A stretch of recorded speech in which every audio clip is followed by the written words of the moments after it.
নমস্কার বন্ধুরা, আজ আমি নারিকেল কোড়া দিয়ে পটলের ঝাল রান্না করে দেখাবো। এই রান্নাটা সম্পূর্ণ নিরামিষ।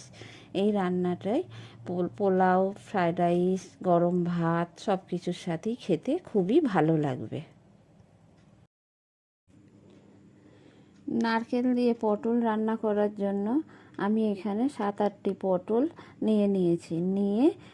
পাতলা খোসাটা চেঁচে নিয়ে দু সাইড ভালো করে চিড়ে ধুয়ে রেখে দিয়েছি। এই দেখুন, ভালো করে কেটে নিয়েছি। আর মশলা নিয়েছি আদা ছোট ছোট করে কুচি করে কেটে নিয়েছি, পাকা লঙ্কা নিয়েছি, আর নিয়েছি পাকা টমেটো, আর নিয়েছি গোটা ধনে আর গোটা জিরে। এই সমস্ত মশলাগুলো আমি মিক্সিতে পেস্ট করে নেব। আর 6-7টা কাজু আমি শিলে বেটে রেখে দিয়েছি। আর নারকেল নিয়ে আমি মিক্সিতে বেট করে রেখে দিয়েছি। নারকেলটাকে খুব ভালো করে পেস্ট করে নিয়েছি। মিক্সির বোল নিয়েছি, সমস্ত গোটা মশলাগুলো দিয়ে দিয়েছি, তার সাথে কটুকরো টমেটো দিয়ে দিয়েছি। দিয়ে এবার আমি একটু জল দিয়ে দিলাম। দিয়ে আমি মশলাটা খুব ভালো করে পেস্ট করে নেব। কড়াই গরম হয়ে গেছে, সরিষার তেল দিয়ে দিয়েছি। তেলটা খুব ভালো করে গরম করে নিয়েছি। নিয়ে পটলগুলো আমি দিয়ে দিয়েছি। দিয়ে দিলাম লবণ আর হলুদ। দিয়ে খুব ভালো করে আমি ভেজে নেব পটলগুলো। খুন্তি দিয়ে খুব ভালো করে নেড়ে চেড়ে নিচ্ছি।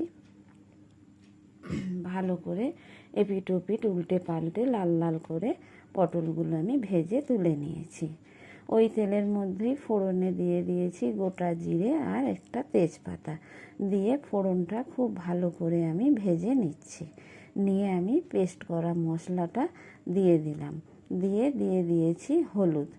দিয়ে খুব ভালো করে খুন্তি দিয়ে নেড়ে চেড়ে নিচ্ছি।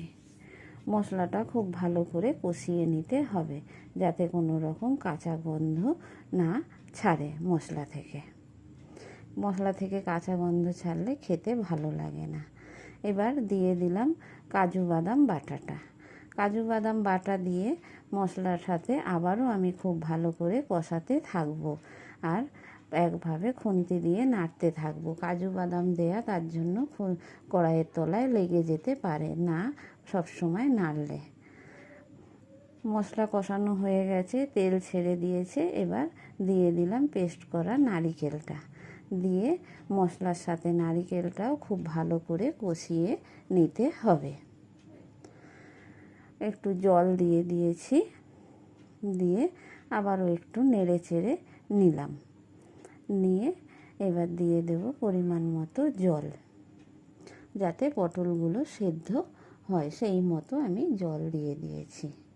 দিয়ে খুব ভালো করে মশলার সাথে খুন্তি দিয়ে মিশিয়ে নিলাম।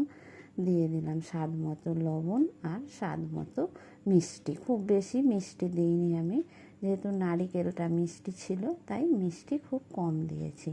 এবার আমি এই গ্রেভিটা 5 মিনিট মতো ফুটিয়ে নিয়েছি। তারপরে দিয়ে দিলাম ওই ভেজে রাখা পটলগুলো। খুব ভালো করে খুন্তি দিয়ে নেড়ে চেড়ে নিয়ে কিছুক্ষণের জন্য আমি ঢেকে দেব, যাতে পটলটা তাড়াতাড়ি সেদ্ধ হয়ে যায়। ঢাকা খুলে নিয়েছি। আর গ্রেভিটাও অনেকটা মরেও গেছে, পটলটাও খুব ভালোভাবে সিদ্ধ হয়ে গেছে।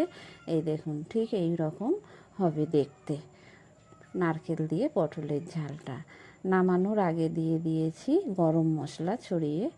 এবার আমি খুন্তি দিয়ে ভালো করে নেড়ে চেড়ে নিয়ে পটলের ঝাল আমি নামিয়ে নেব। এই দেখুন, পটলের ঝাল রেডি হয়ে গেছে, নামানো হয়ে গেছে।